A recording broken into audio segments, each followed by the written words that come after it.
এখন মিসেস মোহনা চলে যেতেই আতিয়া উঠে বসলো। তারপর আবরারের দিয়ে যাওয়া ডিভোর্স পেপারটি মিসেস মোহনা 2 টুকরো করে টি টেবিলে রেখে যাওয়ায় আতিয়া সেখান থেকে পেপারটি আনলো। পেপারের 2 টুকরো একসাথে ধরল। টি টেবিলে থাকা কলমটি হাতে নিতেই আতিয়া হু হু করে কান্না করে দিল। ও আসলে বুঝতে পারছে না যে ও কান্না করছে কেন। ও তো এই নির্জীব মানুষকে ভালোবাসে না, তাহলে কেন কান্না করছে? আর এই নির্জীব মানুষও তো ওর সাথে থাকতে চায় না, তাকে ডিভোর্স দিচ্ছে। তাহলে তার কেন এত কষ্ট হচ্ছে? মনে হচ্ছে কেউ যেন তার জানটা বাহির করে নিয়ে যাচ্ছে। এসব কিছু তোয়াক্কা করে আতিয়া কাঁপা কাঁপা হাতে সেই পেপারটিতে সাইন করে দিল। তারপর আস্তে আস্তে বেড থেকে নেমে দাঁড়ালো, আর সাথে সাথে তার মাথা চক্কর দিয়ে উঠল। আতিয়া মাথায় হাত দিল। তারপর আস্তে আস্তে হেঁটে হেঁটে ওয়ার্ড্রোবের কাছে গিয়ে ওয়ার্ড্রোবটা খুলল। তারপর জামার ভাঁজে 2 টুকরো করা ডিভোর্স পেপারটি সযত্নে রেখে দিল। তারপর বিড়বিড় করে বলল, আমিও একদিন চলে যাব আপনাকে ছেড়ে, নির্জীব মানুষ।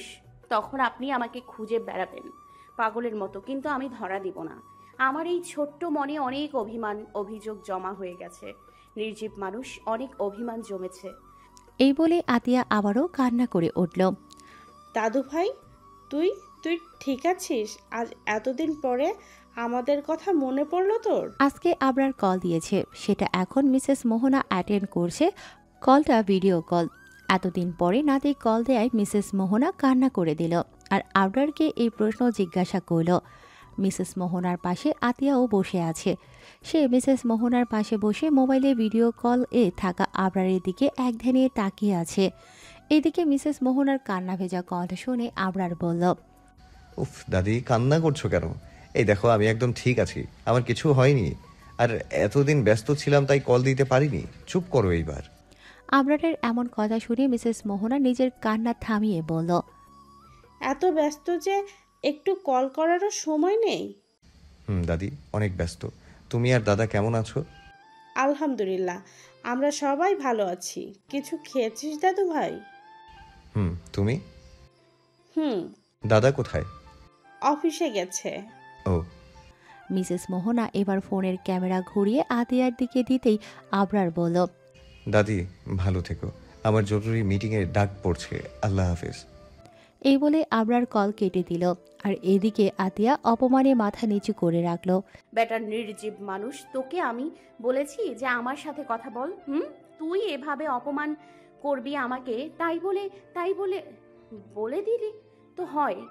তাই বলে বলে দিলেই তো হয় আমার সাথে কথা বলবি না। আর তা না করে আমার মুখের ওপর কল কেটে দে আস্ত একটা হনুমান নির্জীব মানুষ। এইসব কথা আতিয়া মনে মনে বলতে লাগলো। আসসালামু আলাইকুম আন্টি, কেমন আছেন? এই তো মা, আলহামদুলিল্লাহ ভালো আছি। তুই আর সাদমান কেমন আছিস? মিসেস আয়শা মিষ্টি হাসি উপহার দিয়ে বলল, আমরা দুজনেই আলহামদুলিল্লাহ ভালো আছি আন্টি। তোমাদের জামাই সুস্থ হয়ে গেছে। আমরা দেশে ফিরবো নেক্সট উইকে। মিসেস আয়শারা দেশে ফিরবে এটা শোনা মাত্র আতিয়া ফোনের উপর হামলে পড়ে বলল, আম্মু, তোমরা দেশে আসছো? মেয়ের এমন উত্তেজিত ভাব দেখে মিসেস আয়শা মুস্কি হেসে বলল, মা, আমরা সামনের সপ্তাহে বাংলাদেশে আসবো। আতিয়া উৎফুল্ল কণ্ঠে বলল, ইয়ে, কত মজা! আম্মু আব্বুর কাছে একটু দাও, আমি কথা বলবো।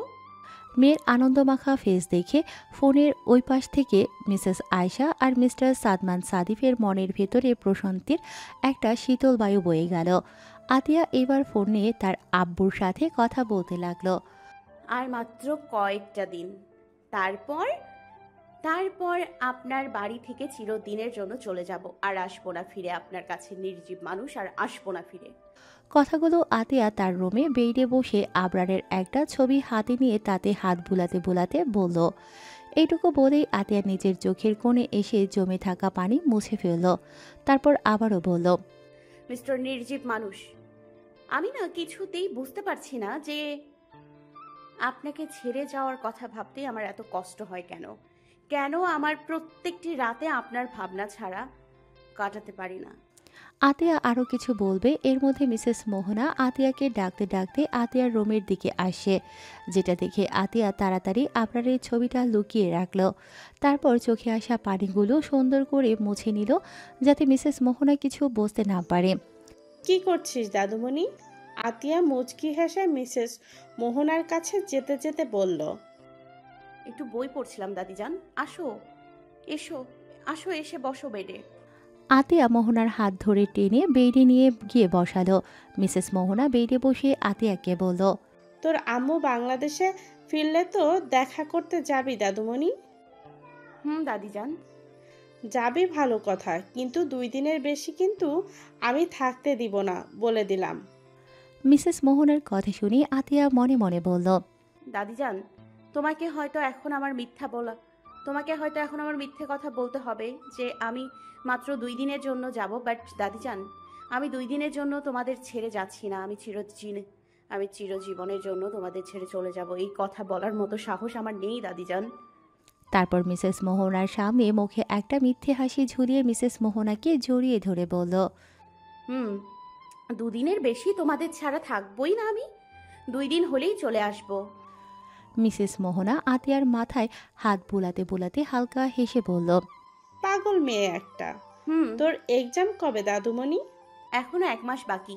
ভালো করে পড় দাদুমণি, সামনে এসএসসি এক্সাম, ভালো রেজাল্ট করতে হবে ইনশাল্লাহ। শুধু দোয়া করো আমার জন্য। পাগল মেয়ে, আমার 5 ওয়াক্ত নামাজে মোনাজাতে তোর জন্য দোয়া সব সময় থাকে। আমার বেস্ট দাদিজান। এইভাবে আরও কিছু সময় আতিয়া ও মিসেস মোহনা গল্প করল। তারপর মিসেস মোহনা চলে গেলে আতিয়া বই বাহির করে পড়তে লাগলো। দেখতে দেখতে 1 সপ্তাহ কেটে গেল। আজকে মিসেস আয়শা আর তার স্বামী সাদমান সাদিব বাংলাদেশে ব্যাক করবে। এখন বাজে দুপুর 3:35। এমন সময় আতিয়া মিসেস মোহনা আর মিস্টার নাফিস এয়ারপোর্টের সামনে দাঁড়িয়ে আছে। মিসেস আয়শা আর মিস্টার সাদমান সাদিব আর একটু পরেই বিডিতে ল্যান্ড করবে, তাই তারা 3 জন দাঁড়িয়ে আছে। এইভাবে প্রায় 20 মিনিট ধরে দাঁড়িয়ে থাকার পরে মিসেস আয়শা আর মিস্টার সাদমান সাদিব এয়ারপোর্ট থেকে বেরিয়ে আসলো। তাদের দেখে আতিয়া দৌড়ে গিয়ে মিসেস আয়শা আর মিস্টার সাদমান সাদিবকে জড়িয়ে ধরল। তারাও তাদের মেয়েকে এতদিন পরে কাছে পেয়ে শক্ত করে জড়িয়ে ধরল। আতিয়া কান্না করে দিল।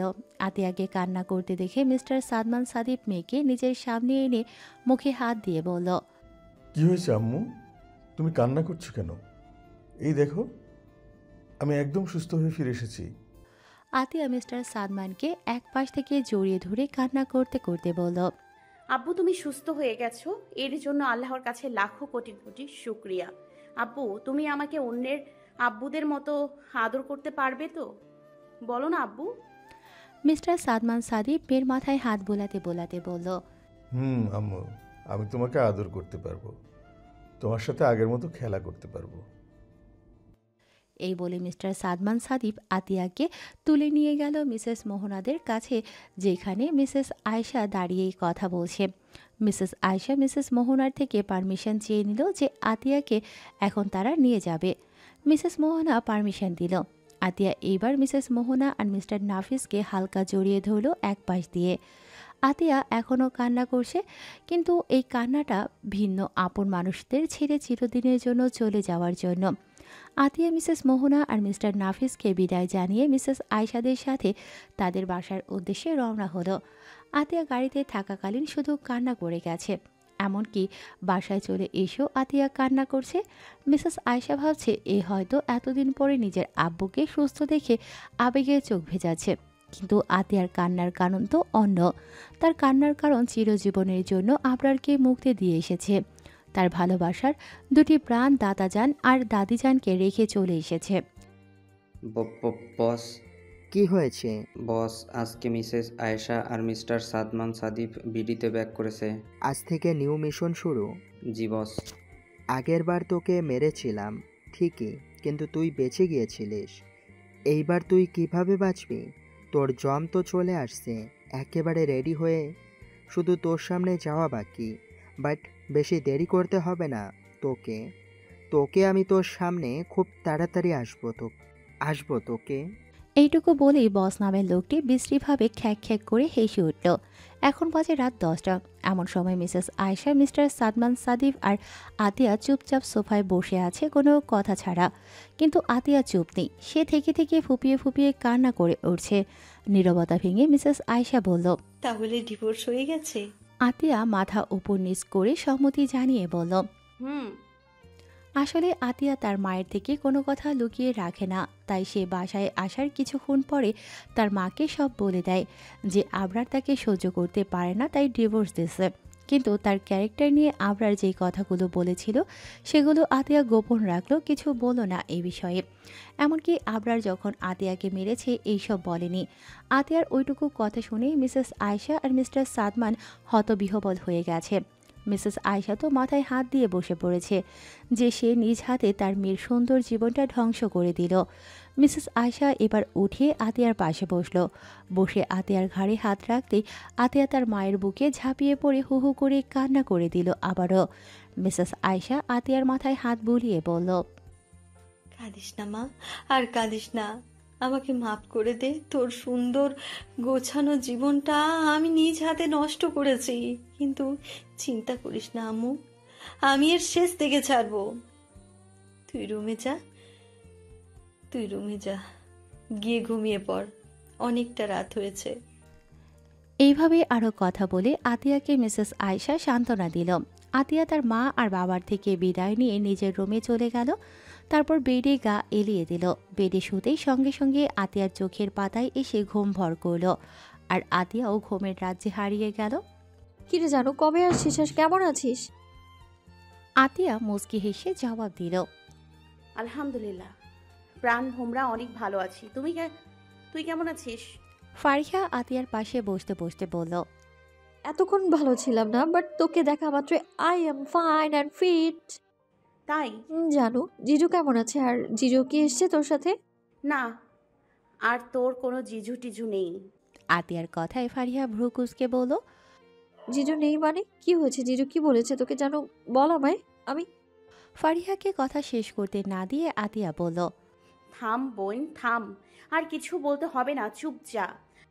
যা চুপ করলাম, কিন্তু তোকে সব বলতে হবে কি কি হয়েছে। আমার মন তো বলছে কিছু একটা হয়েছে।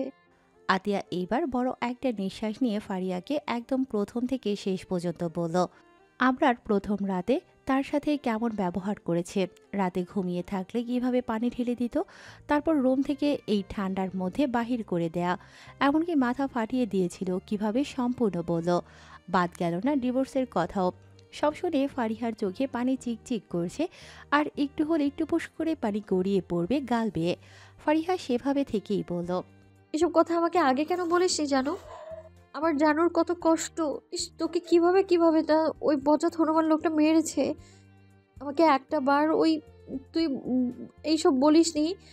তুই কি রে বোন, এত শক্ত খোলাস কেন? তোর বাইরের চেহারায় ভেতরে ভেতরে ভেঙে গুড় গুড় হয়ে গেল, বাইরে দিয়ে সবাইকে তোর মিষ্টি মন ভোলানো হাসি আর স্নিগ্ধ মায়া ভরা মুখটা দেখিয়ে সবাইকে বলিস তুই ভালো আছিস। আদৌ তুই ভালো আছিস? তোর মনটা আমি পড়তে পারছি তো। এত কষ্ট কিভাবে বুকে নিয়ে থাকিস তুই? ফারিহাকে সম্পূর্ণ কথা বলতে না দিয়ে আতিয়া বলল, ওয়েট, তুই কি বললি? আমার মনে অনেক কষ্ট? দূর শালি, তোকে এইসব কে বলেছে আমি কষ্ট পাবো কেন? আমার মনে কষ্ট কিসের জন্য হবে শুনি? কেন এই যে জিজু তোকে এত কিছুর পরে ডিভোর্স দিল, এত খারাপ ভাষায় কথা বললো, তোর চরিত্র নিয়ে পর্যন্ত। ফারিয়াকে আবারও কথা বলতে না দিয়ে ফারিহার কথা কেড়ে নিয়ে আতিয়া আবারও বলল, আমার হাসি লাগছে, বিশ্বাস কর। তুই কেমনে ভাবলি ওই নির্জীব মানুষটা আমাকে ডিভোর্স দেবে আর সেই জন্য আমি সন্ন্যাসী হয়ে পড়ব, কান্না করব? দূর মেয়ে, আমি কেন ওই সব বাংলা সিরিয়ালের টিপিক্যাল বউ হব যে স্বামী একটু কিছু বললেই কান্না করব আর ডিভোর্স দিলে মরেই যাব? শোন, তোকে আমি আগেও বলেছি প্রাণভোমরা যে বাংলাদেশ এখন ডিজিটাল, আরে সেই ডিজিটাল বাংলাদেশ এর প্রতিনিয়ত নাগরিক হিসেবে আমিও এখন ডিজিটাল, বুঝেছিস? আতিয়ার কথা শুনে ফারিয়া আর কি বলবে, মানে সে আতিয়ার এইসব শুনে মনে করেছে আতিয়া অনেক কষ্ট পেয়েছে, এমনকি এখনও কষ্ট পাচ্ছে, সেটা ভেবেই ফারিয়া আতিয়াকে সান্ত্বনা দেওয়ার জন্য এইসব বলল। আর সান্ত্বনা উল্টে কাকে কে দিল? আতিয়ার শেষের কথা শুনে ফারিয়া মাথার উপর নিচু করে বলল, জানো অনেক বুঝেছি যে ভুল জায়গায় সান্ত্বনা বাণী দিয়েছি আমি। প্রাণভোমরা চল ক্লাসে যাই, আমার অনেক নোট পড়ে আছে, সব কমপ্লিট করতে হবে। বিকালে আমাদের বাসায় আসবি, আমার সাথে করবি, আমার নোট এগিয়ে দিবি। আগে মহারানী, আপনার হুকুম পালন করতে আপনার প্রাণ ভোমরা সব সময় হাজির। ফারিয়ার কথা শুনে আতিয়া ফিক করে হেসে দিল। আতিয়াকে হাসতে দেখে ফারিয়াও হেসে দিল। তারপর তারা উঠে ক্লাসরুমে চলে গেল। কেমন আছিস দাদুমণি? আলহামদুলিল্লাহ দাদিজান, ভালো আছি, কিন্তু তোমাদের ছাড়া আমি অতটাও ভালো নেই। কবে আসবি দাদুমণি? তোকে ছাড়া বুড়ো বুড়ি একদমই ভালো নেই। মিসেস মোহনার কণ্ঠে কাতরতা আতিয়ার মনকে ক্ষত বিক্ষত করছে। এই দুই মানুষকে আতিয়া অনেক ভালোবাসে। তাদের কষ্ট সে একদম দেখতে পারে না। কেউ কষ্ট দিলে তাকে ছেড়ে কথা বলবে না, আর সেখানে কিনা ও নিজে কষ্ট দিচ্ছে। কিন্তু কি হবে, আতিয়া তো আর ও বাড়িতে যাবে না। কি সূত্রে যাবে? যে সূত্রে ওই বাড়িতে প্রথম পা রেখেছিল সেই সূত্র ধরেই বাড়ি ছেড়েছে। এখন কিভাবে যাবে ওই বাড়িটিতে? আতিয়ারও তো ওই বুড়ো দাদা দাদিদের দেখতে ইচ্ছে হয়। আজ 10 দিন হলো সে আসে তার আব্বুর বাসায়। এতদিন মিসেস মোহনা ফোন দিলে এটা ওটা ভুলভাল বুঝিয়ে দেই, কিন্তু কত সময় আর এমন হবে? তারও তো ভালো লাগে না এই দুটো মানুষ কষ্ট পাক। আতিয়া যখন ওইসব ভাবছিল তখন মোবাইলে কলে থাকা মিসেস মোহনা বললেন। কি ভাবছিস দাদুমণি? আতিয়া হালকা হেসে বলল, কিছু না দাদিজান। দাদাজান কই? তো দাদাজান রুমে বসে অফিসের ফাইল চেক করছে। ও, খেয়েছিস দাদুমণি? দাদিজান, তুমি খেয়েছো? হুম। এরপর কেউ আর কোনো কথা বলল না, চুপ রইল।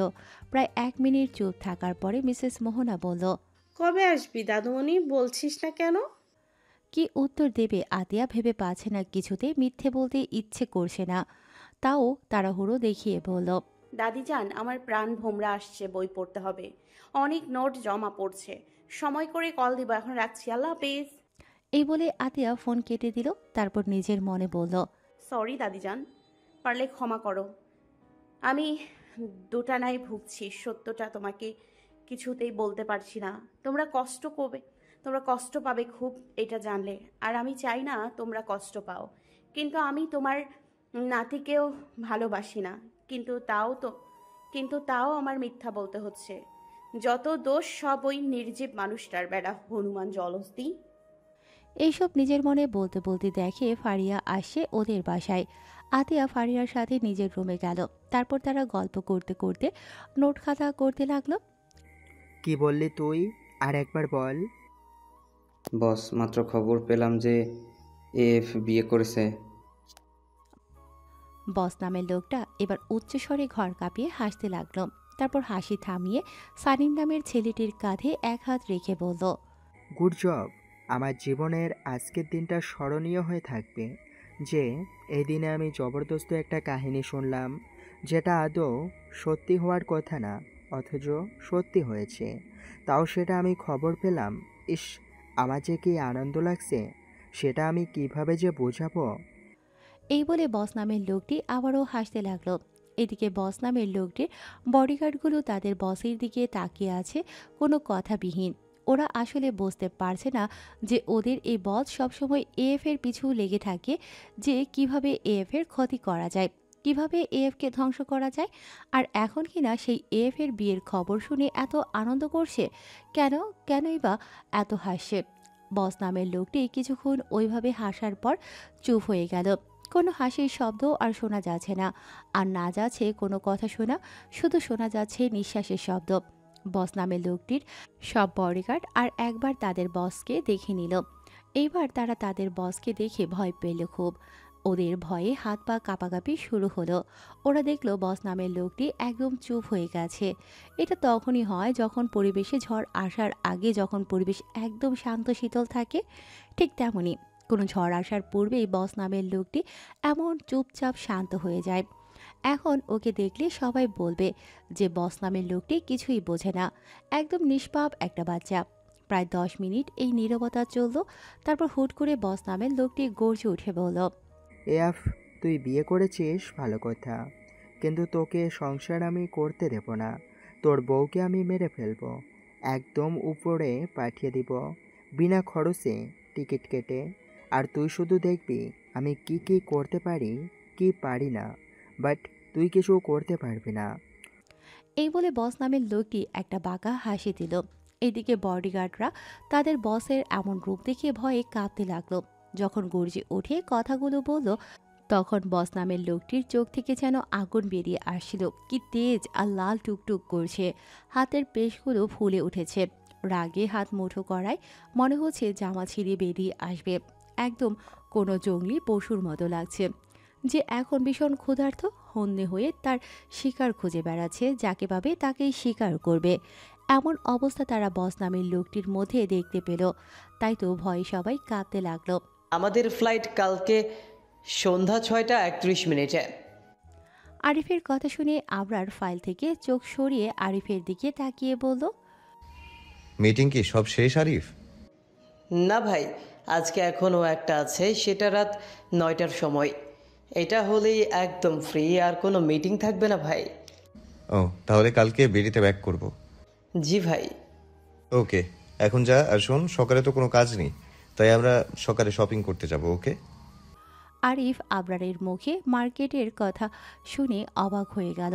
আরিফ আজ 1 বছরের বেশি আছে আবরারের সাথে, কিন্তু কোনোদিন আবরারকে নিজে শপিং করতে দেখেনি, এমনকি শপিং মলেও যেতে দেখেনি। আজকে হঠাৎ শপিংয়ে যাওয়ার কথা শুনে অবাকের চরম সীমানায় পৌঁছে গেল। এদিকে আরিফকে এখনও দাঁড়িয়ে থাকতে দেখে আবরার আবারও ফাইল থেকে চোখ উঠিয়ে আরিফের দিকে ভ্রু কুঁচকে তাকিয়ে দেখল। আরিফ হাঁ করে তার দিকে তাকিয়ে আছে। আবরার এবার বলল, তুই গায়ে পড়া মেয়েদের মতো হলি কবে থেকে, যে আমার দিকে এইভাবে তাকিয়ে আছিস, যেন চোখ দিয়ে গিলে খাচ্ছিস? আমার এইসব একদম পছন্দ না, চোখ নামা। আবরারের এমন কথায় আরিফ থতমত খেয়ে গেল। তাড়াতাড়ি চোখ নামিয়ে নিল, তারপর আর কোনো কথা না বলে রুম থেকে বেরিয়ে গেল। আরিফ রুম থেকে চলে যেতেই আবরার আবারও ফাইল চেক করতে লাগলো। সময় দুপুর 3টার কাটায়। প্রকৃতিতে এখনও শীতের আমেজ কমেনি, তাই এই দুপুরবেলায়ও অনেক মানুষ শীতের পোশাক গায়ে জড়িয়ে আছে। আতিয়া ও ফারিয়া বহুদিন পরে আজ পার্কে আসছে। সেই যে চোখের সামনে একজনকে বন্দুক নিয়ে খুন করতে দেখেছে, তারপরে আর এইদিকে আসেনি। কিন্তু আজকে আসার কারণ আতিয়ার মন ভালো লাগছে না, কেমন যেন অসহ্য লাগছে। সব কিছু ভালো লাগছে না। মন বলছে কিছু একটা হবে, কিন্তু কি হবে? কি জন্য ভালো লাগছে না? এসবের উত্তর আতিয়ার কাছে নেই। সেও উত্তর খুঁজছে, কিন্তু পাচ্ছে না। তাই আতিয়া ফারিয়াকে বিষয়টা বলতেই ফারিয়া বলে, চল পার্কে ঘুরে আসি, অনেকদিন যাইনি। আর পার্কে গেলে প্রকৃতির সুন্দর সবুজ শ্যামল ঘাসে ভরা নদীর ধরে বসলে দেখবি তোর মনটা একদম ভালো হয়ে যাবে। ফারিয়ার কথা শুনে আতিয়ারও তাই মনে হচ্ছে, যে কি জন্য মন খারাপ জানে না, তাহলে নদীর পাড়ে বসলে মন ভালো হয়ে যাবে। তাই আতিয়া ও ফারিয়া নিজেদের বাসা থেকে রেডি হয়ে একেবারে পার্কের সামনে দুজনে একত্র হলো। এখন ওরা দুজন হাঁটতে হাঁটতে নদীর পাড়ে আসলো। তারপর নদীর ধারে থাকা সবুজ শ্যামল ঘাসের ওপর দুজন বসলো। দুজনে চুপ আছে, কেউ কোনো কথা বলছে না। এইভাবে কিছু সময় থাকার পরে ফারিহা বলল, যেন একটা কথা জিজ্ঞেস করব, সত্যি করে বলবি তো? আতিয়া নদীর ঝিলিমিলি পানির দিকে তাকিয়ে বলল, মিথ্যা কখনো বলেছি তোকে যে আজ বলবো? তুই কি আবরার ভাইয়াকে 1 মিনিটের জোটে হলেও কি কোনো সময় ভালোবেসেছিস? ফারিয়ার কথা শুনে আতিয়া নদীর পানি থেকে দৃষ্টি সরিয়ে ফারিয়ার দিকে তাকিয়ে বলল, আমি আগেই বলেছি যে ওই নির্জীব মানুষটাকে আমি কখনো ভালোবাসিনি। আর 1 মিনিট তো দূর, 1 সেকেন্ডের জন্য আমি ওই নির্জীব মানুষটাকে ভালোবাসিনি। ফারিহা আবারও বলল, আচ্ছা কল্পনা কর। আতিয়া ভ্রু কুঁচকে বলল, কি কল্পনা করব? ধর আবরার ভাইয়া তোকে নিতে আসলো, তখন তুই কি করবি? আমি কিন্তু তোকে জাস্ট কল্পনাই ধরতে বলেছি, বল তুই কি করবি তখন? আতিয়া আবারও সামনের নদীর পানির দিকে তাকিয়ে বলল, প্রথমত ওই নির্জীব মানুষ জীবনেও আমাকে নিতে আসবে না, আমি জানি। তবুও তুই বললি যে আমি কল্পনায় ধরি। আচ্ছা ধরলাম ওই নির্জীব মানুষ আসলো আমাকে নিতে, ঠিকই, কিন্তু আমি কখনোই কোনোভাবে যাব না, এটাই আমার কল্পনা। ফারিয়া দুষ্ট হেসে বলল, যদি মাথায় বন্দুক ঠেকিয়ে বলে যে তোকে নিয়ে যাবে, তখন কি করবি? আতিয়া ওইভাবে বলল, ওই নির্জীব বেড়া আসলে তো বন্দুক ধরবে। ধর, আমি যে বলছি কল্পনা কর। আতিয়া একটু ভেবে বলল, যদি বন্দুক ঠেকাই তাহলে আমাদের উত্তম মাধ্যম দ্বিতীয় পদ্ধতিটা ব্যবহার করব। আতিয়ার কথা তো ফারিয়া ফিক করে হেসে দিল। তারপর হাসতে হাসতে বলল, একদম রাইট, তখন বাপের নামও ভুলে যাবি। ফারিয়ার কথা শুনে আতিয়াও হাসতে হাসতে বলল, এইভাবে ওরা দুই বান্ধবী আরও কিছুক্ষণ গল্প করলো। তারপর মাগরিবের আজানের একটু আগে যে যার বাড়ির উদ্দেশ্যে রওনা দিল। জিনিসপত্র ভাঙার আওয়াজ হতেই আতিয়ার ঘুম ভেঙে গেল।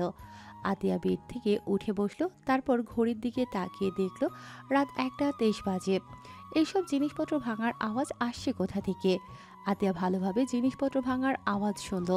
শোনা মাত্রই আতিয়া চমকে উঠে বসলো। এত রাতে আমাদের বাসায় কে ভাঙচুর করবে? চোর আসেনি তো? চোরের কথা মাথায় আসতেই আতিয়া বেড থেকে নামলো। তারপর ড্রয়িং রুমে এসে যা দেখে এটার জন্য আতিয়া মোটেও প্রস্তুত ছিল না। আতিয়া জাস্ট শকড হয়ে চুপ করে দাঁড়িয়ে রইল সামনের দিকে তাকিয়ে। আতিয়া দেখলো যে মিস্টার আবরার ফাহাদ তাদের বাসায়, আর এই ভাঙচুর আবরারই করছে। এইদিকে মিসেস আয়েশা আর মিস্টার সাদমান থামতে বলছে, তবুও শুনছে না। এইসব আড়াল থেকে কিছুক্ষণ দেখে গেল আতিয়া। এরপর যখন নিজের হুঁশ ফিরল তখন সে ছুটে তার বাবা মায়ের কাছে গেল। আতিয়ার বাবা মায়ের সামনেই আবরার দাঁড়িয়ে আছে, এক হাত পকেটে দিয়ে আর এক হাত দিয়ে ফোন কল করছে। আতিয়াকে এভাবে দৌড়ে আসতে দেখে আবরার ফোন বন্ধ করল। আতিয়া আবরারের সামনে দাঁড়িয়ে বলল, সমস্যা কি আপনার? এই মাঝরাতে এমন একজনের বাসায় এসে ভাঙচুর করা কি ভদ্রতার খাতিরে পড়ে? আতিয়ার কথা শুনল আবরার ঠিকই, কিন্তু সে আতিয়ার প্রশ্নের উত্তর না দিয়ে নিজে বলল, চলো।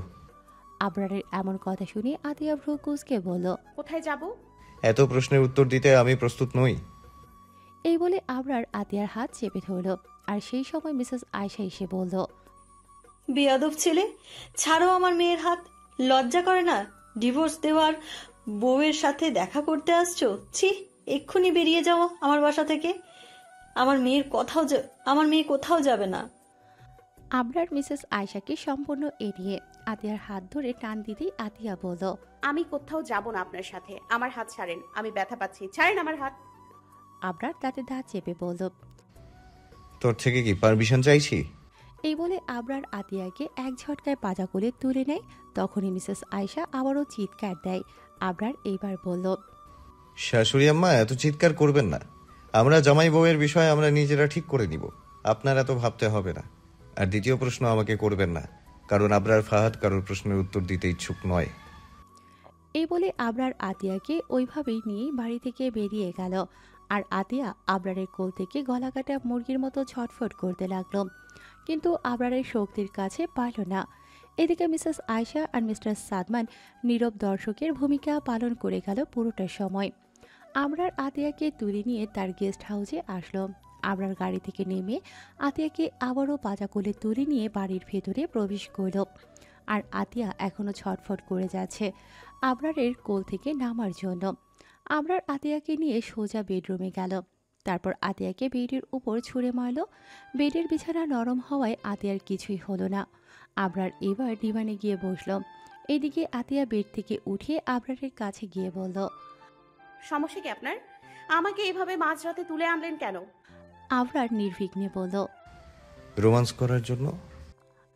আবরারের এমন উত্তর শুনে আতিয়া চোখ বড় বড় করে আবরারের দিকে তাকিয়ে বলল, কি যা তা বলছেন? রোমান্স করার জন্য? রোমান্স করার জন্য আমাকে আনবেন কেন? দুনিয়ায় কি মেয়ের অভাব পড়েছে যে আমাকে আনবেন? আতিয়ার প্রশ্নের উত্তর আবরার ওইভাবে থেকেই বলল, দুনিয়াতে মেয়ের অভাব পড়েনি, কিন্তু তোর অভাব আছে। কারণ দুনিয়াতে তুই এক পিসি আছিস, আর সেটা আমার বউ হিসেবে, আমার ঘরওয়ালি। আবরারের মুখে নিজেকে বউ সম্বোধন করায় আতিয়া ভ্রু কুঁচকে বলল, আমি আপনার বউ আর নেই, সেটা আমি ভালো করেই জানি। আবরার, আচ্ছা তাই?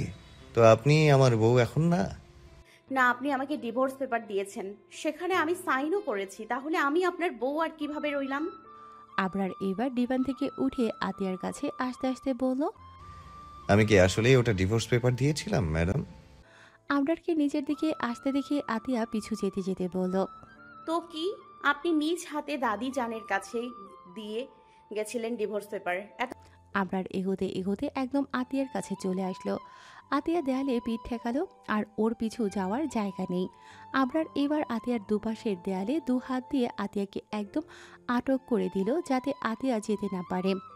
আবরার আতিয়ার দিকে একটু ঝুঁকে আসলো।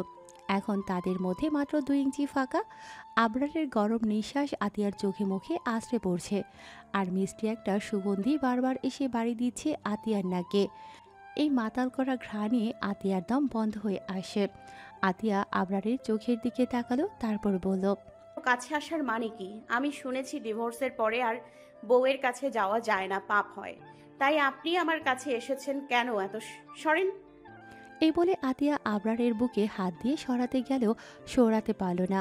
আবরারের বলিষ্ঠ বান দেহ সরাতে আতিয়ার মতো একটুখানি মেয়ের কাজ না।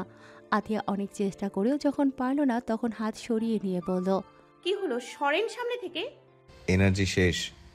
ওহ, মাফিয়া জগতের ডন এফ ওরফে আবরার ফাহাদের বউয়ের এইটুকু এনার্জি জাতি মানবে না তো। মাফিয়া জগতের ডন এফ ওরফে আবরার ফাহাদ। এই কথাটা শোনা মাত্র আতিয়া অবাক হয়ে আবরারের দিকে তাকালো, আর সেই অবাক অবস্থায় বলল, কি বলেন আপনি? আপনি মাফিয়া জগতের ডন? কেন ম্যাডাম, ভয় পেলেন নাকি? ভয় না, সত্যি জানতে পারলাম, তাই অবাক হচ্ছি। অত অবাক হতে হবে না, সত্যিটা জানালাম। কারণ তুমি আমার ঘরওয়ালি, তাই। আর ঘরওয়ালি থেকে কোনো পুরুষই কিছু লুকায় না, তাই আমিও বলে দিলাম। আপনি মাফিয়া এটা বাসার কেউ জানে না। হুম। আতিয়া এবার রাগ নিয়ে বলল, এই মাফিয়া নির্জীব মানুষ, সরেন আমার কাছ থেকে। আবরার আতিয়ার আরো কাছে এসে বলল, কাছে আসার পারমিশন আছে আমার, আর সেই পারমিশন আপনি দিয়েছেন ম্যাডাম। আবরারের কথা শুনে আতিয়া বলল, দিয়েছিলাম তো। 3 কবুল বলে বিয়ে করে অধিকার দিয়েছিলাম। ঠিক তেমনই ডিভোর্স পেপারে সাইন করে অধিকার কেড়ে নিয়েছি। আমি আগেই বলেছি ওটা কি আসলেই ডিভোর্স পেপার ছিল? আতিয়া অবাক চোখে তাকিয়ে বলল, তাহলে কি ছিল শুনি? আবরার এবার নিজের প্যানের পকেটে থাকা একটি কাগজ বাহির করে আতিয়ার কাছে দিয়ে বলল, পড়েন। আতিয়া কাগজটা হাতে নিয়ে ভ্রু কুঁচকে তাকালো, তারপর সেটা খুলে পড়া শুরু করলো। আমার ঘরবাড়ি, কি ভাবছেন ডিভোর্স দিব আপনাকে? একদম না। শুধু এই জন্মে না, পরের জন্মেও দেব না ডিভোর্স। আমি জানি কাগজটা না পড়ে সাইন করবেন, আর তাই হলো। এটা ঠিক, আমি আপনাকে ভালোবাসি না, কিন্তু তিলে তিলে কষ্ট দিতে পারবো খুব ভালোভাবে। তো এখন আমি আপনাকে আদর করব, ভালোবাসবো, মারবো, কাটবো, যা করি না কেন আপনি আমার থেকে ছাড়া পাবেন না। আর এই কাগজে সই দিয়ে আমার ভালোবাসা, আদর, মার সব গ্রহণ করলে সাইন প্লিজ। এটা সম্পূর্ণ পড়ে আতিয়ার মাথায় যেন বাস বলল। সে আবরারের দিকে তাকিয়ে বলল, তার মানে আপনি আমাকে ডিভোর্স দেননি? দেখতেই তো পারছেন ম্যাডাম কি লেখা। আতিয়াকে কথা বলতে না দিয়ে আবরার আতিয়ার নরম কোমল ঠোঁট দুটি নিজের ঠোঁটে আয়ত্তে নিয়ে আসলো। আতিয়া আবরারের এমন দম বন্ধকর শাস্তি থেকে বাঁচতে হাত পা ছোটাছুটি করতে লাগলো, কিন্তু আবরারের শক্তির সাথে কিছুতেই পেরে উঠছে না। আবরার আতিয়ার ঠোঁটে ছোট ছোট কামড় বসাতে লাগলো। কামড়ের জন্য আতিয়ার ঠোঁটে ভীষণ জ্বলছে, মনে হয় কেটে গেছে। আতিয়া আবারও ছোটাছুটি করতেই আবরার আতিয়ার ঠোঁটে এবার একটু জোরেই কামড় দিল। আতিয়া আর ছোটাছুটি করল না, চুপ রইল। যত ছোটাছুটি করবে তত বেশি কামড় দেবে। আতিয়াকে চুপ যেতে দেখে আবরার এক হাত দিয়ে আতিয়ার বুক থেকে ওড়না খুলে ফেলে দিল। তারপর আতিয়ার 2 হাতের ভেতরে নিজের হাত ঢুকিয়ে দেয়ালে চেপে ধরল। আতিয়া কিছু বলতে পারছে না, আর কি বা বলবে। 3 কবুল বলা স্বামী তার সাথে, তার অধিকার আছে কাছে আসার। আতিয়া যখন এইসব ভাবছিল, আবরার তখন আতিয়ার ঠোঁট ছেড়ে দিল। ঠোঁট ছাড়তেই দুজনে বড় বড় নিঃশ্বাস নিতে লাগলো। আবরার এবার আতিয়ার গলায় মুখ ডুবালো, সেখানে জোরে একটা কামড় বসালো। আতিয়া কামড়ের ব্যথা সহ্য করতে চোখ বন্ধ করে নিল। আবরার আতিয়ার গলা থেকে আর একটু নিচে মুখ নিয়ে আসতেই আতিয়া ফুঁফিয়ে উঠল। সে আর নিজেকে ধরে রাখতে পারছে না। আতিয়ার কান্নার আওয়াজ আসতেই আবরারের হুঁশ আসে যে সে কি করছে। সম্মতি ছাড়া একজনের কাছে আসছে মানে ইনডিরেক্টলি তাকে ধর্ষণ করতে যাচ্ছিল। আবরার আতিয়াকে ছেড়ে দিল, তারপর আর কোনো দিকে না তাকিয়ে সোজা রুম থেকে বেরিয়ে গেল। আবরার চলে যেতেই আতিয়া কান্না করতে করতে বেরিয়ে গিয়ে বসলো, তারপর বলল, সত্যি শালা লুচ্চা হনুমান নির্জীব মাফিয়া মানুষ, তোকে তো আমি দেখে নিব। তুই আমার ঠোঁট দুটো একদম শেষ করে দিয়েছিস, নির্জীব মাফিয়া মানুষ। বাবা, ওয়েলকাম আমার সোনা ছেলে, ওয়েলকাম। ছেলেটি গিয়ে এবার তার বাবাকে জড়িয়ে ধরল। তার বাবাও ছেলেটিকে জড়িয়ে ধরল।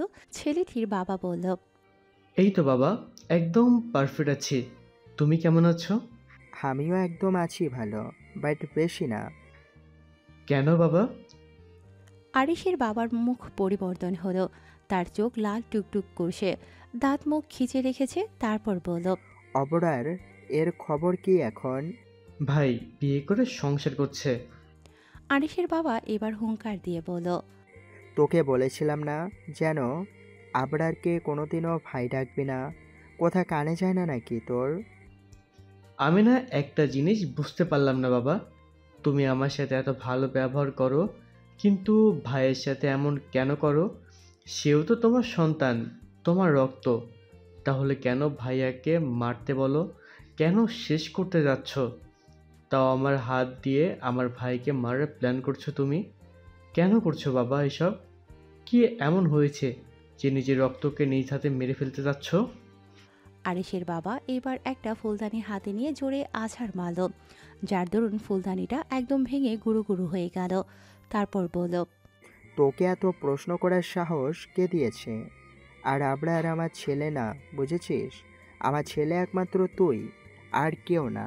তাই ওর জন্য একদম ওকালতি করবি না, সব আমার সামনে থেকে। আরিশ আর কি করবে, সে উপরে চলে গেল। সে তার বাবার সাথে তর্কে জড়াতে চায় না, এমনটা প্রতিবারই হয়। ও যখনই বাসায় আসে তখনই এমন ঝড় হবে। তাই আরিশ হয়ে গেছে এইসব। তাই এখন একটু বলেই চুপ হয়ে যায়, আর কিছু বলে না। আরিশ চলে যেতেই তার বাবা বিড়বিড় করে বলল, সর আমার সামনে থেকে। আমি জানি আবরার আমার রক্ত, তুইও আমার রক্ত, কিন্তু আমি মানুষটা ভালো না। একসময় মাফিয়া জগতের লিডার ছিলাম। যত রকমের 2 নাম্বারি ব্যবসা আছে সব আমার আন্ডারেই হতো। কালো টাকার পাহাড় ছিল আমার। কিন্তু কিন্তু ওই আবরার বড় হয়ে আমার সাথে টক্কর দিল, ট্যাগ করে লাগলো। আমার ভালো টাকা 2 নাম্বারি ব্যবসায় সব মাটি করে দিল। আমাকে তাড়িয়ে নিজে মাফিয়া জগতের লিডারে বসবে, আর আমি বেঁচে থাকতে এটা সম্ভব না। তুই আমার রক্তের হলেও আমি আমার কালো সাম্রাজ্য অনেক ভালোবাসি।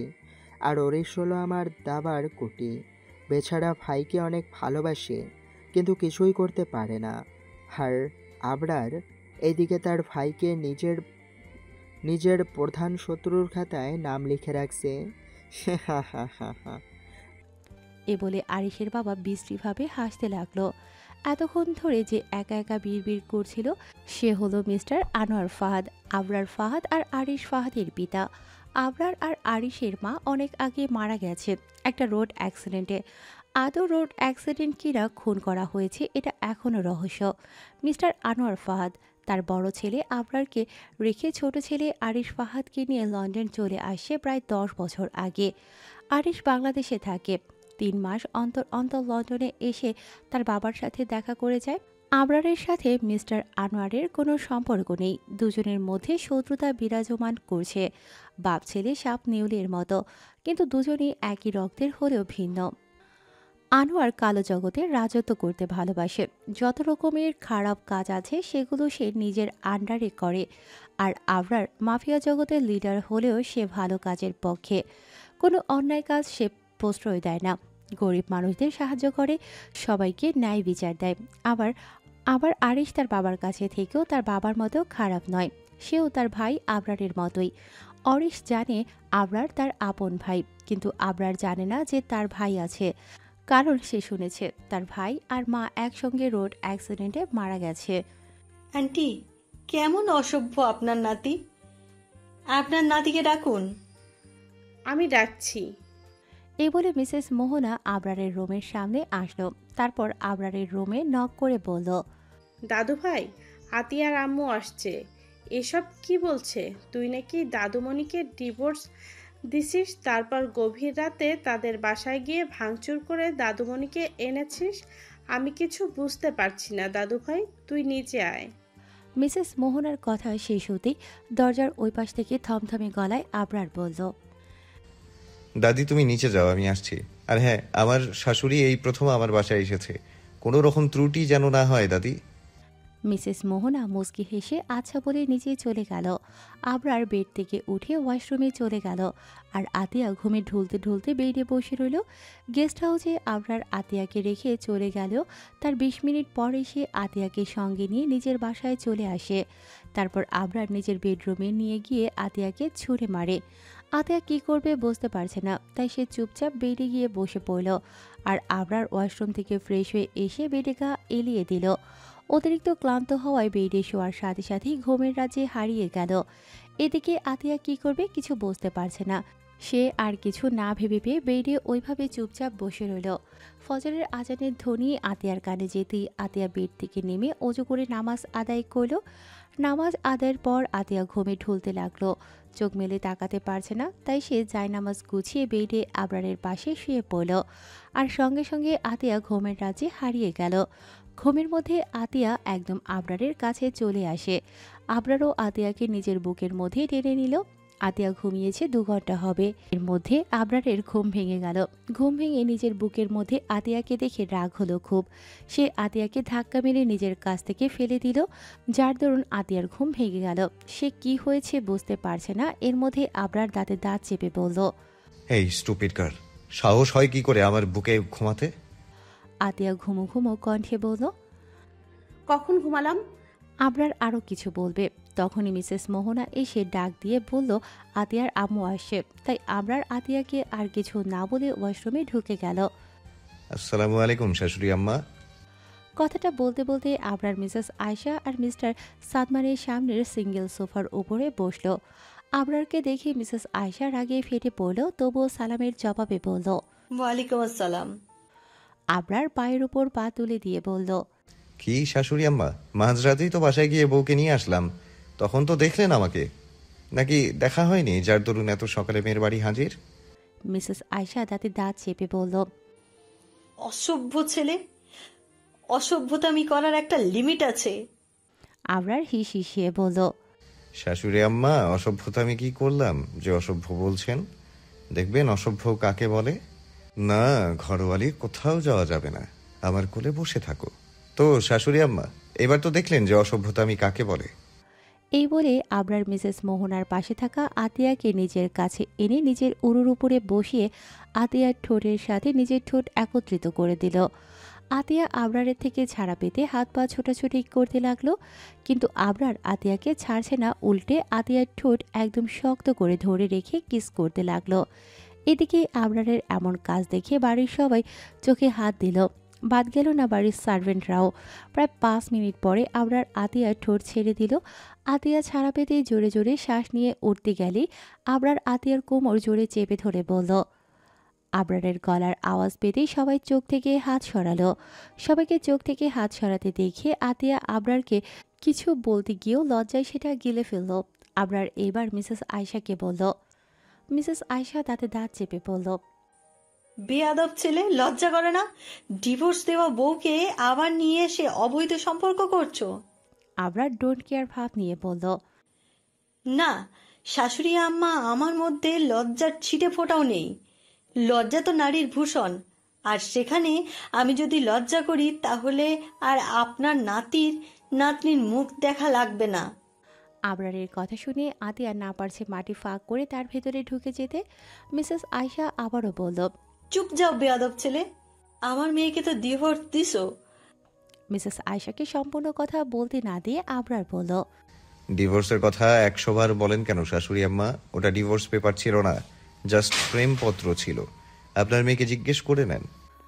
আবরার এবার আতিয়াকে বলল, এই যে ঘরবালি, এইভাবে আর লজ্জায় লাল বেগুনি গোলাপি না হয়ে শাশুড়ি আম্মাকে বলে দেন যে আমি কেমন প্রেমের চিঠি দিয়েছিলাম। আবরারের এমন কথা শুনে আতিয়া আবরারের দিকে রাগী চোখে তাকালো। আতিয়াকে তাকাতে দেখে আবরার চোখের ইশারায় বলতে বলল। আতিয়া তার মায়ের দিকে ঘুরে বলল, আম্মু, ওইটা ডিভোর্স পেপার ছিল না। আতিয়ার কথা শুনে মিসেস আয়শা বলল, ভয় পাস না মা, আমি আছি তোর পাশে। মিথ্যে বলতে হবে না, সত্যি বল। মা, আমি সত্যি কথা বলছি, ওইটা একটা চিঠি ছিল যেটা উনি ডিভোর্স পেপার বলেছিল। তারপর আতিয়ার তার মাকে সব খুলে বলল। সব শোনার পর মিসেস আয়শা আর কিছু বলার ভাষা খুঁজে পেল না, তাই তার স্বামী সাদমান সাদিফকে নিয়ে আবরারের বাসা থেকে চলে গেল। মিসেস আয়শারা চলে যেতেই আবরার ধাক্কা মেরে আতিয়াকে নিজের কোল থেকে ফেলে দিল। তারপর সিঁড়ি বেয়ে উঠে নিজের রুমে চলে গেল। আর আতিয়া নিচ থেকে উঠে সোফায় বসতে বসতে বিড় করে বলল, মাফিয়া, নির্জীব মানুষ, হনুমান, ইঁদুর, ছাগলের 3 নাম্বার বাচ্চা, গরু, বদমাস, তোর তোর কপালে ভালো বউ জুটবে না দেখিস। কথাটা বলেই আতিয়ার নিজের মাথায় নিজেই চাটি মেরে বলল, আতিয়া, তুই তো নিজেই ওই মাফিয়া নির্জীব মানুষের বউ।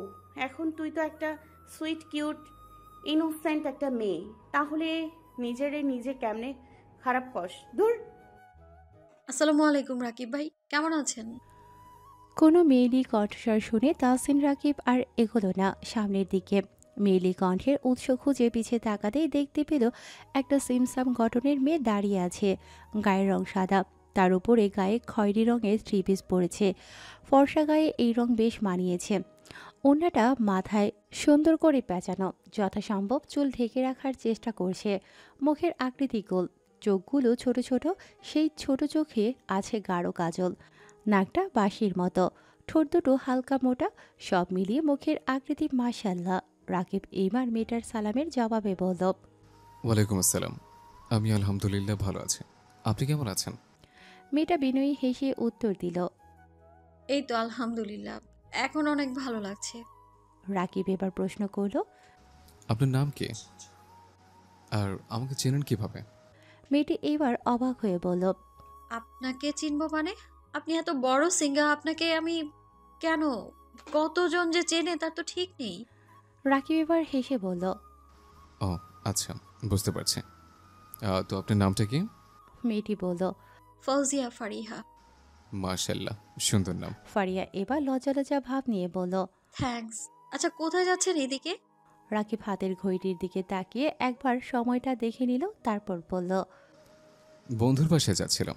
আপনি কোথায় যাচ্ছেন? ফারিয়াও উৎফুল্ল কণ্ঠে বলল, আমি আমার বেস্ট ফ্রেন্ডের বাসায় যাচ্ছি। ও আচ্ছা, তোর ফ্রেন্ডের বাসা কোথায়? এই তো সামনে, আর একটু গেলেই বান্ধবীর বাসা। ও আচ্ছা, চলেন আমিও সামনে যাব, তাহলে একসঙ্গেই যাই। একসঙ্গে যাওয়ার অফার করাতে ফারিয়ার খুশি দেখে কে। ইস, ওর এত খুশি খুশি লাগছে কেন? ফারিয়া এবার রাকিবের সাথে হাঁটা ধরল। দুজনে হাঁটছে ঠিকই, কিন্তু দুজনেই যে এক গন্তব্যে এসে থামবে সেটা কেউ জানে না। প্রায় 10 মিনিট ধরে হাঁটার পরে একটা বাড়ির সামনে এসে দুজনেই থেমে একসাথে বলে যে এইটা ওদের ফ্রেন্ডের বাসা। দুজনে একত্রে একই রকম কথা বলায় চুপ হয়ে গেল। কিছু সময় পরে রাকিব বলল, এটা আপনার ফ্রেন্ডের বাসা? হুম, এটা আপনারও ফ্রেন্ডের বাসা নাকি? হুম। আপনার ফ্রেন্ডের নাম কি? আতিয়া জিনাত। ও আচ্ছা, আমাদের ভাবির ফ্রেন্ড, তার মানে আমার বিয়ান। ফারিহা চোখ ছোট ছোট করে বলল, তার মানে? তার মানে মনে হলো আপনার Fahad is my best friend. এখন তার বউয়ের একমাত্র বেস্ট ফ্রেন্ড আপনার শালি হবে, সেই হিসেবে আপনি আমার বিয়ান হন। ফারিহা বোঝার মতো করে বলল, ও আচ্ছা, জিজুর ফ্রেন্ড আপনি। আচ্ছা চলেন বিয়াই, ভেতরে যাই, এখানে দাঁড়িয়ে লাভ কি? হ্যাঁ তাই তো, চলেন।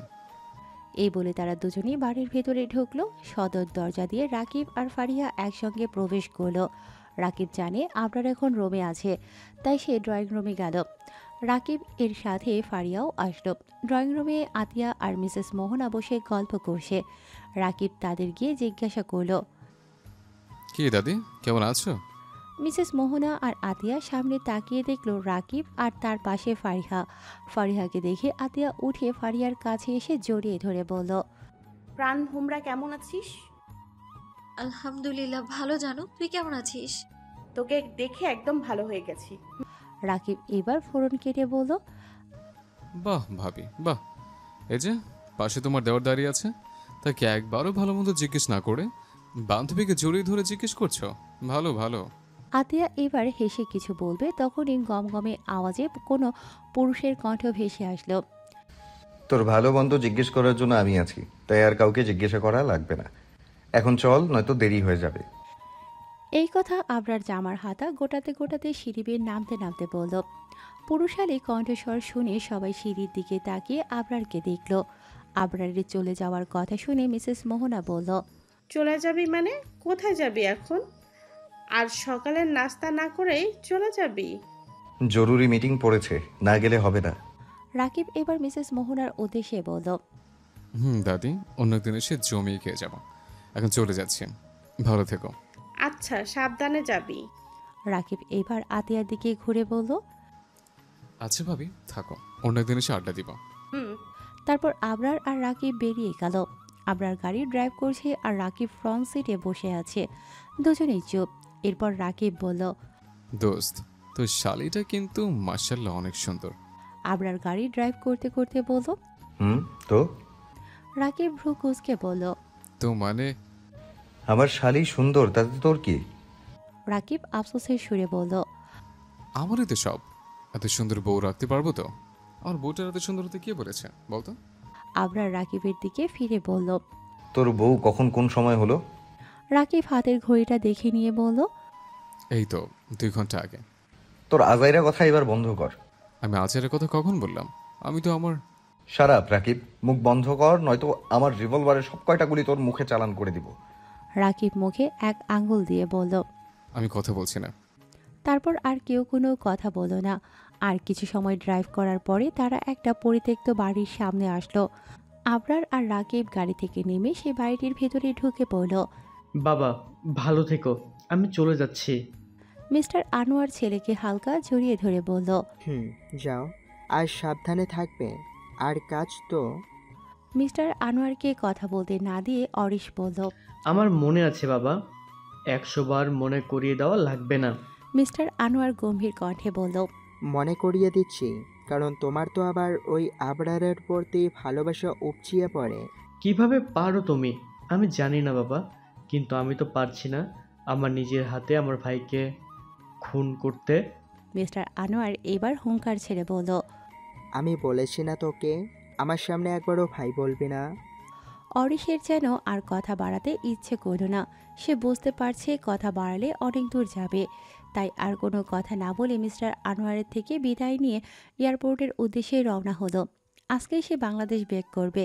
যদিও আর কয়টা দিন থাকতো, কিন্তু এইখানে তার যেন দম বন্ধ লাগছে। সাথে নিজের আপন ভাইকে মেরে ফেলার পরিকল্পনা শুনে মনে হচ্ছে যেন নিজেই নিজেকে মেরে ফেলি। তাই সে আজকেই বাংলাদেশে ব্যাক করছে। ভাই, অরিস আজকে বাংলাদেশ ব্যাক করছে। এত তাড়াতাড়ি? নজর রাখিস যেন আমার ফ্যামিলির দিকে কোনোরূপ ভুল পদক্ষেপ নিলে আমি যেন সেভ করতে পারি সবাইকে। তারপর কিছু একটা মনে পড়তেই আরিফ বলল। আবরার এবার ফাইল থেকে চোখ সরিয়ে আরিফের দিকে তাকিয়ে বলল। আরিফ এবার চলে গেল। আবরার একটা বাঁকা হাসি দিয়ে বলল। আমি যাওয়া না পর্যন্ত যেন তাকে 1 ফোঁটা পানি দিয়ে আনা হয়, আর এটা বলে দিবি যেন সে ওয়েট করে তার জমের জন্য। জি ভাই। এবার যা তুই। আমার জিনিসে হাত দিয়ে আমি লাইক করি না, আর সেখানে আমার ব্যক্তিগত জিনিসে কেউ হাত দিবে এটা আমি দেখেও না দেখার ভান ধরবো? কখনোই না। একদম সুন্দর শান্তিময় ঘুম উপহার দিয়ে আসবো। অন্ধকার রাত, চারিদিকে কোনো মানুষের কোলাহল শোনা যাচ্ছে না। যেটা যাচ্ছে সেটা হলো কুকুরের ডাক। এই কুকুরের ডাক অন্ধকার মানসিক জায়গায় ভয়ঙ্কর আওয়াজ তুলছে। এর মধ্যে হুট করে কারোর গগন বিদারী চিৎকার শোনা গেল। চিৎকারের আওয়াজ শুনে কুকুরগুলো ভয়ে এই দিক ওই দিক ছুটতে লাগলো। অবস্থানটা জঙ্গলের মধ্যে পরিত্যক্ত একটা বাড়ি। যে কেউ বাড়িটা দেখলেই এক চান্সে বলে দেবে বাড়িটা ভুতুড়ে। বাড়িটির ভেতর থেকে এখনো একজনের আওয়াজ শোনা যাচ্ছে। যেই হাত দিয়ে আমার ব্যক্তিগত জিনিস সে হাত দিয়েছিস, সেই হাত আমি কেটে ফেলবো। বলেই এএফ সামনে চেয়ারে বাঁধা অবস্থায় থাকা একটি ছেলে ডান হাতটা একদম কেটে ফেলে দিল তার হাতে থাকা ছুরি দিয়ে। হাত কাটায় ছেলেটি এমন চিৎকার করছে। এফ এবার কিছু কাপড় ছেলেটির মুখের ভিতর পুরে দিল, যাতে সে আর চিৎকার করতে না পারে। পাশে থাকা টেবিলের ওপর থেকে নুনের প্যাকেটটা হাতে নিয়ে বলল। আমার ব্যক্তিগত জিনিসে যে হাত দিবে তাকে শান্তিময় ঘুম উপহার দিব। এখন তোর শান্তিময় ঘুম তোর জন্য অপেক্ষা করছে। আল্লাহ হাফেজ। এইদিকে ছেলেটি কোনোরূপ কথা বলতে পারছে না, শুধু মাথা নাড়িয়ে নাড়িয়ে না বলছে যেন তাকে না মারে। এফ এইসবে মন না দিয়ে হাতে থাকা নুনের প্যাকেট থেকে কিছু নুন নিজের হাতে ঢাললো। তারপর একটা বাঁকা হাসি দিয়ে ছেলেটির কাটা হাতে নুন চেপে ধরল, যার দরুন ছেলেটা চিৎকার করছে, ছোটাছুটি করছে, কিন্তু তার চিৎকার শোনা যাচ্ছে না। ছেলেটা আর সহ্য করতে না পেরে ওইভাবেই অজ্ঞান হয়ে পড়ে রইল। ছেলেটিকে অজ্ঞান হতে দেখে এফ ডাকলো। আরিফ, আরিফ।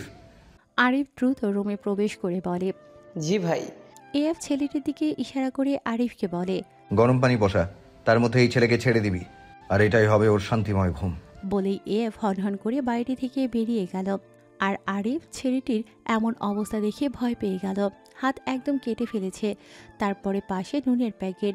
আরিফ আর বেশি কিছু না ভেবে এফের বলে দেয়া কাজের মতো কাজ করতে লাগলো। ছেলেটির নাম রুহান, বড়লোক বাবার বিগড়ে যাওয়া সন্তানদের একজন। আজ পর্যন্ত যে কত মেয়ের সাথে বেড়ে গেছে হিসেব নেই, তাও জোর জবরদস্তি মেয়েগুলোর ইচ্ছার বিরুদ্ধে। রুহান স্কুল অনুষ্ঠানে আসছিল। এসে আতিয়াকে দেখে ওর খুব ভালো লাগে। তারপর তাকে ফলো করতে থাকে সব সময় এর জন্য।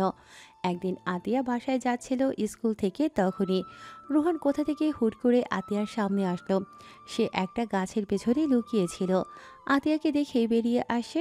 আতিয়া রুহানকে দেখে বলল, কি সমস্যা? রুহান বাঁকা হেসে বলল, অনেক সমস্যা। তো কোনটা রেখে কোনটা আগে বলবো সুন্দরী? আতিয়া দাঁত মুখ খিচে বলল, বদমাস ইডিয়েট ছেলে, দূর হ আমার চোখের সামনে থেকে, নয়তো। রুহান এইবার আতিয়ার কাছে এসে তার ডান হাত আতিয়ার মুখে দিয়ে বোলাতে বোলাতে বলল, নয়তো কি জানে মন? আতিয়ার রক্তচক্ষু নিয়ে তাকিয়ে বলল, খুন করে ফেলবো। আতিয়ার এমন চাহনি দেখে রুহান বুকে হাত দিয়ে বলল, উফ জানে মন, এভাবে তাকিও না। উফ না, এমনিতেই ফোন হয়ে যাব। এই বলে রুহান তার হাত আতিয়ার মুখ থেকে নেমে গলায় রাখলো। যেই আর একটু নিচে নামাবে, আতিয়ার সাথে সাথে রুহানের হাত ধরে ফেলল। তারপর হাতটি মুচড়ে দিয়ে বলল, বাঁচতে চাস যদি এখান থেকে ফট, নয়তো আজ হাতে নিয়ে বাড়ি যেতে পারবি না। এই বলে আতিয়া রুহানের হাত ছেড়ে দিল। তারপর সেখান থেকে চলে গেল। আতিয়া চলে যেতেই রুহান বাঁকা হাসি দিয়ে বলল, কি তেজ! এই তেজের প্রেমে পড়ে যাচ্ছি আমি। বাট আমার সাথে প্রেম যায় না, বাসর যায়। তাই তোকেও খুব তাড়াতাড়ি আমার বেডে আনবো। দিন গুনতে থাক। এইদিকে আতিয়া ও রুহানের সব কথা একটা ছেলে শুনে নিল। তারপর সাথে সাথে একজনকে সব জানিয়ে দিল। ছেলেটি আর কেউ নয়, আবরারের বডিগার্ড ছিল, যে সর্বক্ষণ আতিয়ার সাথে থাকে। আর তখন আবরারকে এই ইনফরমেশনটা দিল। এটা শোনা মাত্র আবরার রাগে হিতাহিত জ্ঞান শূন্য হয়ে যায়। সব কিছু ভেঙে ফেলতে মন চাইছে। রাগ ভেতরে তালা বদ্ধ করে রেখে রুহানকে খুঁজতে লাগলো। রুহান সেদিন তার বাবার কাছে টাকা নিয়ে ইন্ডিয়াতে চলে যায় মজা ফুর্তি করতে। আর সেই জন্য আমরা রুহানকে খুঁজে পাইনি। 2 সপ্তাহ পরে রুহান বাংলাদেশে আসে, আর সাথে সাথে আবরারের লোক তাকে ধরে ফেলে। আর আবরার নিজে গিয়ে তার উপযুক্ত শাস্তি দিয়ে আসে। গভীর রাত, ঘড়ির কাঁটা এখন 3টার ঘরে। এমন সময় প্রত্যেকেই ঘুমিয়ে আছে। আবরার তার কাছে থাকা ডুপ্লিকেট চাবি দিয়ে সদর দরজা খুলে ভিতরে প্রবেশ করল। সে সোজা নিজের রুমে চলে গেল। রুমে ঢুকে কোনো দিকে না তাকিয়ে ওয়াশরুমে ঢুকে গেল। এখন তাকে শাওয়ার নিতে হবে, নয়তো হবে না। জামাতে সব ফোঁটা ফোঁটা রক্তের দাগ। 20 মিনিট পরে আবরার ওয়াশরুম থেকে বেরিয়ে আসলো। সে তোয়ালে দিয়ে চুল মুছতে মুছতে বেরিয়ে আসলো। বেডের কাছে এসেই থমকে গেল। আতিয়ার ঘুমময় নিষ্পাপ মুখটা দেখে আবরারের বুকের ভেতর যেন প্রশান্তির হাওয়া বয়ে গেল। আবরার চাচ্ছিল এখন আতিয়াকে ধাক্কা মেরে ফেলে দেবে, তারপর সোফায় গিয়ে ঘুমোতে বলবে। কিন্তু আতিয়ার স্নিগ্ধ ঘুমময় চেহারা দেখে আর ইচ্ছে হচ্ছে না তার এত সুন্দর ঘুমটা ভেঙে দিতে। আতিয়াকে এইভাবে দেখে আবরারের মাথায় আতিয়ার জন্য একটা নাম ঘুরপাক খাচ্ছে, সেটা হলো ঘুমকুমারী। আবরার হাতের তোয়ালেটা টেবিলের উপর রেখে দিল। তারপর বেডে শুয়ে পড়ল। বেডে শুতেই আতিয়া সহসা আবরারের দিকে ঘুরে গেল। আবরার বিরক্তি চাহনিতে আতিয়ার দিকে তাকাতেই তার সর্বাঙ্গ কারেন্টের মতো ঝংকার দিয়ে উঠল। আবরার নিজেকে ঠিক রাখতে পারছে না, গলা শুকিয়ে কাঠ হয়ে যাচ্ছে। এই শীতের ভেতরেও ঘাম হচ্ছে। যত চোখ বন্ধ করতে যাচ্ছে কিন্তু পারছে না। আতিয়া আবরারের দিকে ঘোরাই।